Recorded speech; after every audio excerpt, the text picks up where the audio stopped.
So দেখতে দেখতে আমরা এলিমেন্টারের বেসিকটাও দেখে নিলাম, প্রোটাও দেখে নিলাম। এবার আমরা দেখবো যে এলিমেন্টর প্রো এর কিছু থিম এলিমেন্টস আছে যেগুলো নিয়ে আমরা অনেক সহজে একটা কাস্টম হেডার অথবা কাস্টম ফুটার তৈরি করে নিতে পারি এবং বিভিন্ন কাস্টম পেজের জন্য কাস্টম জিনিস করে নিতে পারি। সো এগুলা কীভাবে করবো আমরা আজকে দেখতে পারি। সো চলুন অ্যাট ফার্স্ট আমরা একটা হেডার তৈরি করে নিই।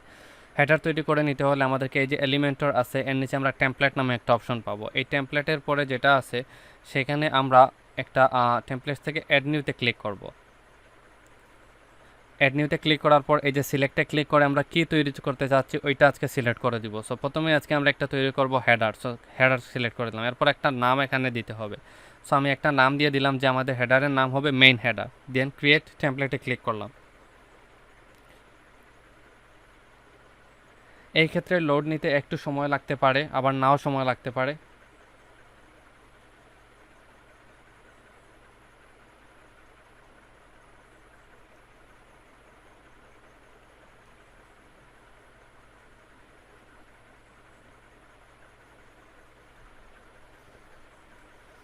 এলিমেন্টর প্রো দিয়ে অনেক সুন্দর সুন্দর হেডার তৈরি করা যায় যদি আপনি একটু সময় দেন, তাহলে আপনি খুব সহজেই অনেকগুলা হেডার এবং ফুটার একদম ইজিলি তৈরি করে নিতে পারবেন। জাস্ট আপনাকে একটু আইডিয়া নিতে হবে অন্য সাইড থেকে যে আপনি কী টাইপের হেডারগুলো তৈরি করতে চাচ্ছেন, ওইটাই আসলে, আর কিছু না।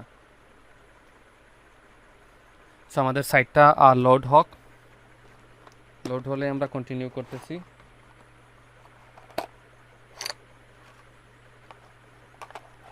সো এখানে ডিফল্ট হিসাবে এলিমেন্টর প্রো যারা ইউজ করবেন পারচেস করে তারা এখানে কিছু অপশন দেখতে পারবেন, দেওয়া আছে। এখান থেকে চাইলে জাস্ট ইনসার্ট করে ক্লিক করতে পারবেন। যেহেতু আমাদের এখানে আমরা ফ্রিতে ইউজ করতেছি প্রো ভার্সনটা, আমি লাইসেন্সটা অ্যাক্টিভেট করি না, কারণ এখানে একটা লাইসেন্স নষ্ট করার আমার কোনো প্রয়োজন নাই।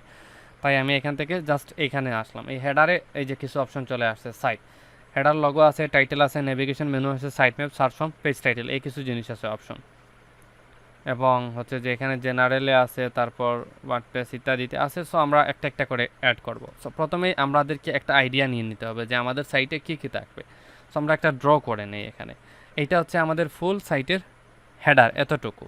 আমরা কি করব, আমরা প্রথমে আমাদের সাইটের একটা হচ্ছে যে লগো রাখবো, তারপর আমাদের মেনুটা এখানে সাজিয়ে রাখবো এবং একটা সার্চ বাটন এখানে দিব এবং একটা হচ্ছে যে কি দিব, আপনার একটা অ্যাড টু কার্ট বাটন দিতে পারি অথবা একটা সার্চ বাটন দিতে পারি। সো নিয়ে নিলাম, তার মানে আমাদের কলাম হবে তিনটা। প্লাস বাটনে ক্লিক করলাম, তিনটা কলাম নিলাম। নেওয়ার পর এই 9 ডটে ক্লিক করে দিব। ক্লিক করে দেওয়ার পর সাইট লগোটাকে টেনে হিচড়ে এখানে ছেড়ে দিব।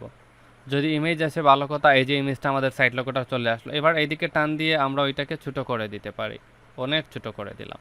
এরবার আমাদের সেকেন্ড যেটা আছে সেটা হচ্ছে সাইট টাইটেল। চাইলে আমরা এই লোগোর পরিবর্তে সাইট টাইটেলটাকেও নিয়ে আসতে পারতাম, পেজ টাইটেলটাকেও নিয়ে আসতে পারতাম। আমরা নিয়ে আসবো নেভ মেনুটাকে।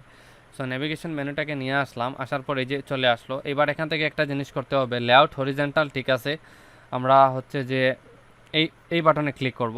বাটনে ক্লিক করার পর ভার্টিক্যাল অ্যালাইন মিডিল করে দিব, হরিজেন্টাল অ্যালাইন সেন্টার করে দিব, তাহলে ওইটা মাঝ বরাবর চলে আসবে। এবং এখান থেকে আমরা আবার চলে যাব ওইটাতে, যাওয়ার পর এখানে এই যে অ্যালাইন রাইট করে দিব, রাইট সাইডে করে দিব।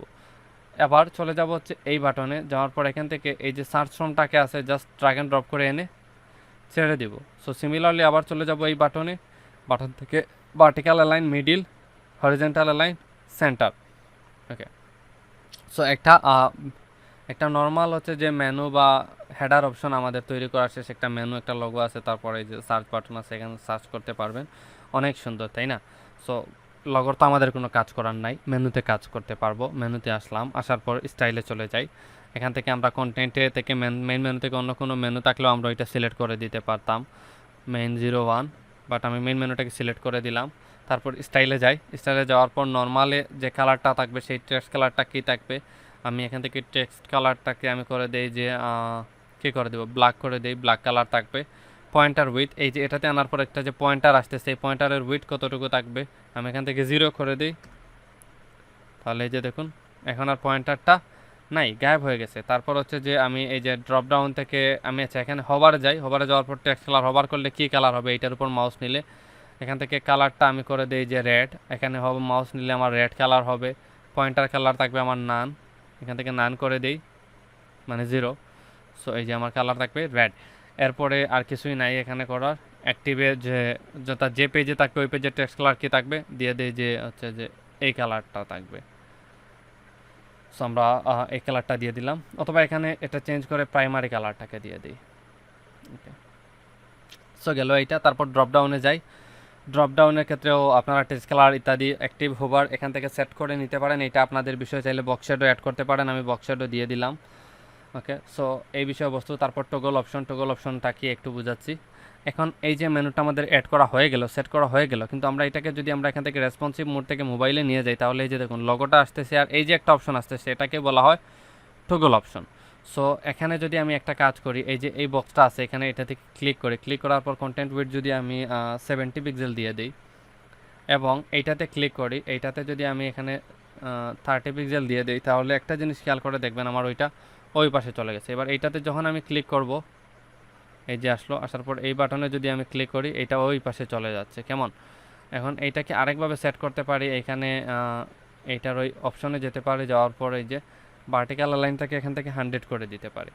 100 করে দিয়ে এখানে মোবাইল অপশনের জন্য স্টাইলে যেতে পারি, স্টাইল থেকে হচ্ছে যে, অথবা এখানে আসতে পারি, এই বাটনে আসার পর কন্টেন্টে যেতে পারি, যাওয়ার পর এই মহাভদ্রলোককে রাইট পাশে করে দিতে পারি এবং অ্যাডভান্সে যাই। যাওয়ার পর মার্জিংয়ে ক্লিক করে আনমুভ করে দিই এবং রাইটে আমরা মাইনাস দিয়ে দিই। এখানে মাইনাস আমি 50 পিক্সেল দিয়ে দেখি কতটুকু যায়। হচ্ছে যে মাইনাস 50 পিক্সেল তো হচ্ছে না, সো আমি 0 করে দিই। মাইনাস, আচ্ছা এটাকে সিলেক্ট করলাম, সিলেক্ট করার পর -50, এবং আগে যদি এখানে মাইনাস দিয়ে দেওয়া যায় কিনা দেখি। এই যে -50 চলে আসছে, এতটুকু আসছে। সো আমি এটাকে আরও বাড়াই। কত দিব? এটাকে আমি দিয়ে দিই যে 8 করে দিই, হলো না। তারপর আমি ব্যাক স্পেস দিয়ে 9 করে দিই, হলো না। 116 করে দিই, হলো না। 126 করে দিই, হলো না। 146 করে দিই, হলো না। 186 করে দিই, হলো না। 196 করে দিই, হলো না। আমি এটাকে 206 করে দিলাম। এইবার আমি এটাকে টপে মাইনাস দিব। সো টপে মাইনাস দিতে থাকে এটা উপরে ওঠার জন্য। সো এখানে এই যে মাইনাস আছে না, এখানে আমি 100 পিক্সেল করে দিই।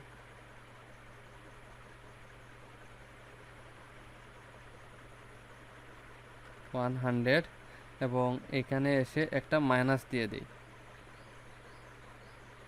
এবং এখন এটাকে আমি কমাতে পারি।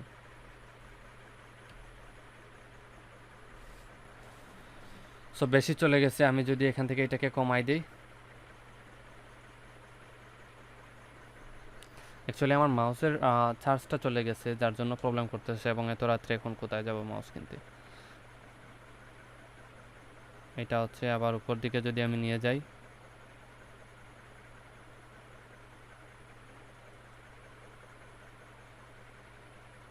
এই বরাবরই থাক। ওকে, সো এই যে দেখুন এটা ক্রস করে দিই। এবার এটা সুন্দর লাগতেছে, লগো আছে, এবং লগোটাকে এখানে আমি আরেকটা জিনিস করতে পারি।